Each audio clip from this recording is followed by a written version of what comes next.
Hello, Martin here with your Property Clinic 2021, the first one of the new year. Well, I hope you had a good Christmas. And here we are again. It's lockdown time. It's rubbish, isn't it? Anyway, I hope you're surviving all right. And if you're working in the key worker status scenario thing, thank you for everything you're doing. And if you're not and you're just trying to get through it, then we're all in it together, right? Anyway, let me see if I can cheer you up momentarily. Don't forget, actually, on this channel, YouTube, my Martin Roberts Property Tidbits YouTube channel, lots of ideas for DIY projects that adults and kids can get involved in. So maybe it's something that you could do with your time. No escaping it this time, maybe. And get involved in some simple DIY projects. Actually, it's one of the things that stopped my 11-year-old being very upset about not being able to go back to school to see her friends was the promise that we would redecorate her bedroom, but she's going to choose the paper, she's going to choose the colours, she's going to do the painting and maybe do the wallpapering. And so she spent loads of time looking at the internet, looking at like furniture and fabrics and things, and it passed a bit of time. So that's maybe an idea. Get your kids, if you've got them involved, with some kind of DIY stuff. There's lots of DIY projects that you can do with your kids on other parts of this channel, on the kids DIY section. But anyway, this is the Property Clinic. So let's get on with some questions. Lisa Wood. Hello, Lisa. Happy New Year to you. Would you do I'm a Celebrity, Get Me Out of Here again? Because you was brilliant. Yeah, well, thank you very much. And what was the worst thing about being in the camp apart from the creepy crawlies? Well, if I was asked, yes, I would do it again. I don't think it could ever be the same, but it'd be different and hopefully it'd be good. Thank you. Worst thing about being in camp. Well, I like being outside. I like this whole outdoor living. I like sleeping under the stars. The food stuff, rice and beans. Ugh, the food was, and boring. Actually, a lot of times there's not a lot going on. So it's the filling the time and the not being very much food to look forward to. Slipper Boots. Hello, Slipper Boots. Hi again. Do purchasers ever ask you for advice on the development project or decision, like whether to knock through walls? Yes, they do. I mean, I generally try and give my advice, obviously, when I'm doing the first look around. But then if people ask me, I'll give them my advice, absolutely. And I always probably say knock through. Insert witty name here. Hello, insert witty name here. Hi, Martin. Hi. Hope you're on a relaxing weekend. Thank you very much. Just chilled out. Know what to do. Do you put milk in your tea cup before water, asking for a friend? Why do I ask that question for a friend? Yes, I absolutely do. Now, there's those people who don't think it makes a difference, but I say just try it. Because you need to, if you put the milk in second, you've got a boiling, oh God, yeah, I've been so busy, right? I'm so tired.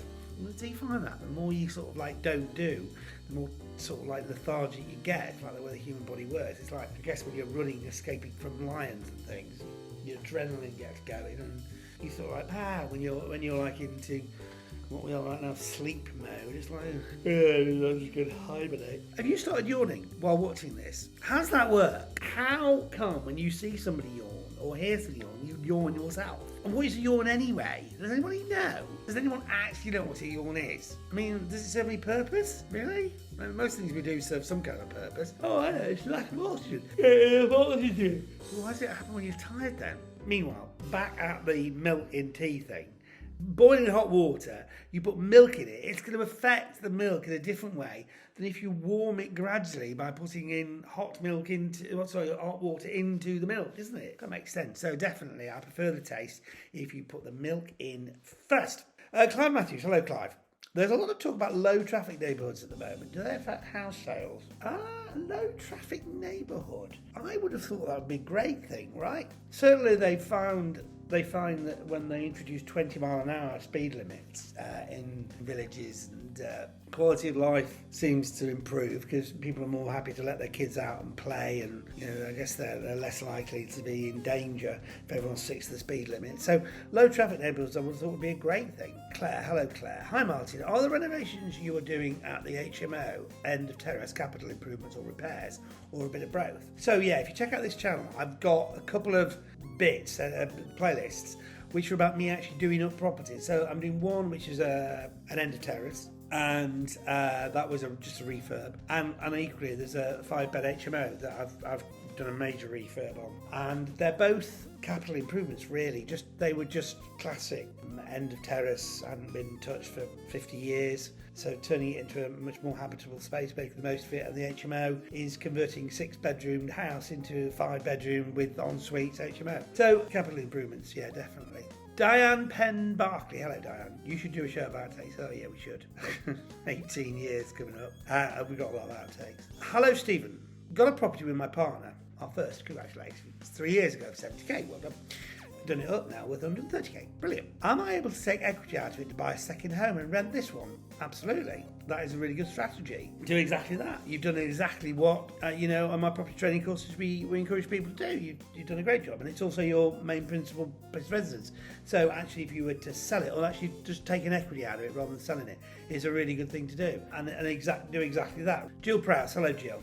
Morning, Martin. How long is the period between exchange of contracts and completion, or is there not a set time frame? Well, there isn't a set time frame. It often happens on the same day, so exchange and completion will happen on the same day. Sometimes there's a week in between.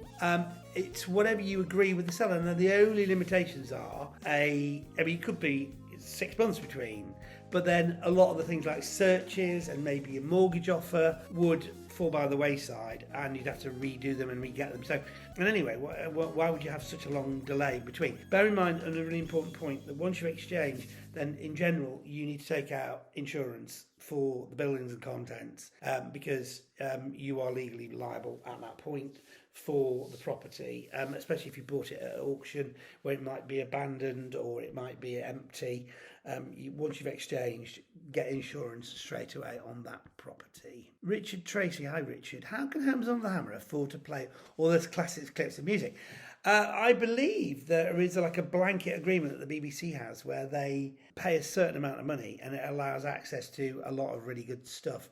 And I think Hammer can tap into that. Steve, here's an interesting one. Hi, Martin. There's a total solar eclipse over South America this afternoon. This was a little while ago. Have you ever seen one? Not recently. I do remember as a child we were all wheeled out of school and we had to make these little boxes and things that we could use to look at the sun. So I haven't seen one for ages. There's something a bit romantic about an eclipse, isn't there? It's a bit weird. Yeah, I don't think animals like it, do they? David Sheenan, back to important stuff. What's your favourite ice cream flavour? Oh, well, Ben & Jerry's Fish Food. That's PFISH. You've never tried it? Ugh, it is incredible. Right, it's like vanilla with bits of chocolate and caramel and these little fish, a nugget. There's fish-shaped bits of chocolate. Ben & Jerry's Fish Food. Oh, awesome. Oh, and there's another one, Marston's. Is it Marston's or Marshfield Farm? Black currant and cream. To die for. Absolutely wonderful. Carol Wright. Hi, Carol. Hi, Martin. Are you still able to travel much for your job with COVID around? Ugh. So, filming of TV programmes is one of the things which you are allowed to do in the lockdown. So, we are just working on the practicalities of getting me out filming again. We did start again after the last lockdown, and we found a way of filming which was working with me and a cameraman. Yeah, it's possible, but we're just working out, just the practicalities of doing it in the latest lockdown. So watch this space on that. Next question. Hello, I'm Matthew. Always comes up with some amazing questions. Martin, you are flying in a light aircraft over a dense rainforest of Angola when it suddenly crashes. You were lost and thirsty after days of trekking. Which of these non-traditional animals would have the tastiest milk to suckle? A gorilla, a zebra, a rhino, or other? I think the idea of trying to get milk out of a rhino is probably not one that I'm going to venture into. You know what? I would try and get some water from a leaf or something, or a fruit, before I tried to suckle a zebra or a gorilla. But thanks for asking. Peter Brown, great question. Why do buyers look 50 years older after they've completed their refurbishment? I'm not saying the property development's stressful, but yeah, that's very funny. Holly wrote, hello Holly. If you could have been a sports personality, which sport would you have liked to be in? Probably football, because it's so universally loved, isn't it, generally? And, you know, I do regret the fact that I'm not super duper into football, because I know it's a conversation starter with anybody. It's a bit of a leveler. So, or I reckon actually being a tennis pro would actually be quite good as well. Tennis or football, yeah. Hi Martin, says Lisa Binns. Would you say go for it, read buy to let? And if so, what's the worst yield you say it's worth doing for? So a buy to let's definitely got to wash its face. So don't forget, ideally you want to look at net yield. So that's after you've paid for all your, you know, things like mortgages and any expenses you have. So you've got to be looking at 4 or 5% net yield if you can. But then if you look at capital growth, that's something else to consider. So some people take the view, as long as it's washes its face, as in, you know, you don't have to expend any money, then you live with the fact that the property is hopefully going to go up in value. So that is another strategy. And that is the last question. So thank you for your questions. Don't forget you can hashtag Ask Martin Monday on my Twitter, which is at TV Martin Roberts, to give me your questions. Make sure that you like this video and make sure that you subscribe to the channel. And I'll be back with more. Keep the faith, keep strong in lockdown, and I'll be back next week with more of this rubbish.